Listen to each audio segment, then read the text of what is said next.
Le paysage changeur. De deux choses l'une, l'autre c'est le soleil. Les pauvres, les travailleurs ne voient pas ces choses. Leur soleil c'est la soif, la poussière, la sueur, le goudron. Et s'ils travaillent en plein soleil, le travail leur cache le soleil. Leur soleil c'est l'insolation. Et le clair de lune pour les travailleurs de nuit, c'est la bronchite, la pharmacie, les emmerdements, les ennuis. Et quand le travailleur s'endort, il est bercé par l'insomnie. Et quand son réveil le réveille, il trouve chaque jour devant son lit la sale gueule du travail, qui ricane, qui se fout de lui. Alors il se lève, alors il se lave, et puis il sort à moitié éveillé, à moitié endormi. Il marche dans la rue, à moitié éveillé, à moitié endormi.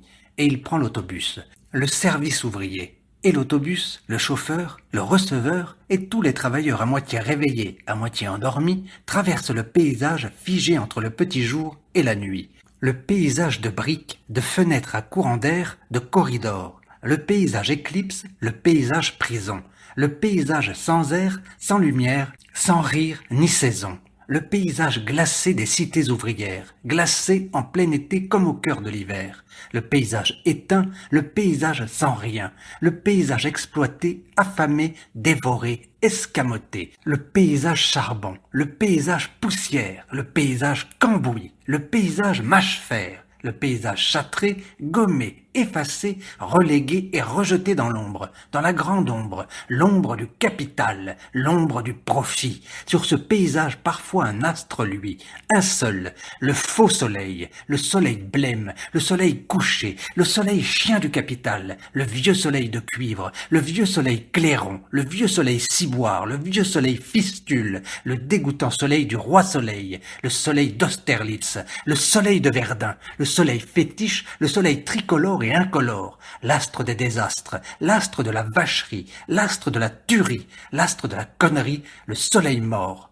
Et le paysage, à moitié construit, à moitié démoli, à moitié réveillé, à moitié endormi, s'effondre dans la guerre le malheur et l'oubli.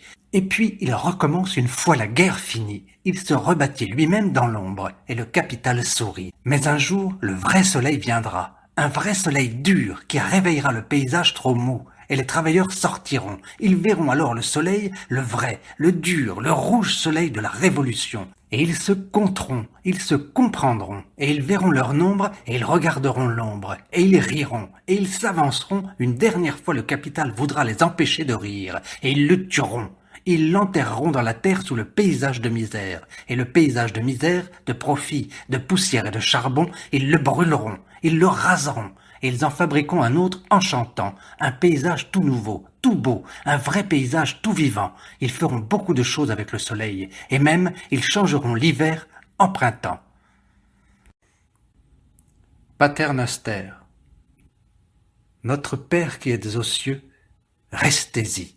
Et nous, nous resterons sur la terre, qui est quelquefois si jolie, avec ses mystères de New York et puis ses mystères de Paris, qui valent bien celui de la Trinité, avec son petit canal de l'Ourcq, sa grande muraille de Chine, sa rivière de Morlaix, ses bêtises de Cambrai, avec son océan Pacifique et ses deux bassins aux Tuileries, avec ses bons enfants et ses mauvais sujets, avec toutes les merveilles du monde, qui sont là simplement sur la terre, offerte à tout le monde, éparpillée, émerveillée elle-même d'être de telles merveilles, et qui n'ose se l'avouer, comme une jolie fille nue qui n'ose se montrer, avec les épouvantables malheurs du monde qui sont légions, avec leurs légionnaires, avec leurs tortionnaires, avec les maîtres de ce monde, les maîtres avec leurs prêtres, leurs traîtres et leurs reîtres, avec les saisons, avec les années, avec les jolies filles et avec les vieux cons, avec la paille de la misère pourrissant dans l'acier des canons. Dans ma maison. Dans ma maison vous viendrez. D'ailleurs, ce n'est pas ma maison. Je ne sais pas à qui elle est. Je suis entré comme ça un jour, il n'y avait personne, seulement des piments rouges accrochés au mur blanc. Je suis resté longtemps dans cette maison. Personne n'est venu. Mais tous les jours et tous les jours, je vous ai attendu. Je ne faisais rien, c'est-à-dire rien de sérieux. Quelquefois le matin, je poussais des cris d'animaux. Je gueulais comme un âne de toutes mes forces, et cela me faisait plaisir. Et puis, je jouais avec mes pieds. C'est très intelligent, les pieds. Ils vous emmènent très loin, quand vous voulez aller très loin. Et puis, quand vous ne voulez pas sortir, ils restent là et ils vous tiennent compagnie. Et quand il y a de la musique, ils dansent. On ne peut pas danser sans eux. Faut être bête comme l'homme l'est si souvent pour dire des choses aussi bêtes comme ses pieds, gai comme un pinson. Le pinson n'est pas gai, il est seulement gai quand il est gai, et triste quand il est triste, ou ni gai ni triste. Est-ce qu'on sait ce que c'est un pinson?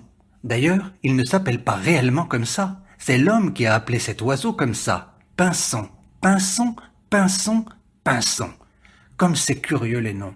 Martin Hugo Victor, de son prénom. Bonaparte Napoléon, de son prénom. Pourquoi comme ça et pas comme ça? Un troupeau de Bonaparte passe dans le désert. L'empereur s'appelle Dromadaire. Il a un cheval-caisse et des tiroirs de course. Au loin galope un homme qui n'a que 3 prénoms. Il s'appelle Tim Tam Tom et n'a pas de grand nom. Un peu plus loin encore, il y a n'importe qui. Beaucoup plus loin encore, il y a n'importe quoi. Et puis, qu'est-ce que ça peut faire tout ça? Dans ma maison, tu viendras. Je pense à autre chose, mais je ne pense qu'à ça. Et quand tu seras entré dans ma maison, tu enlèveras tous tes vêtements. Et tu resteras immobile, nu, debout avec ta bouche rouge, comme les piments rouges pendus sur le mur blanc. Et puis, tu te coucheras, et je me coucherai près de toi. Voilà, dans ma maison qui n'est pas ma maison, tu viendras. Jacques Prévert.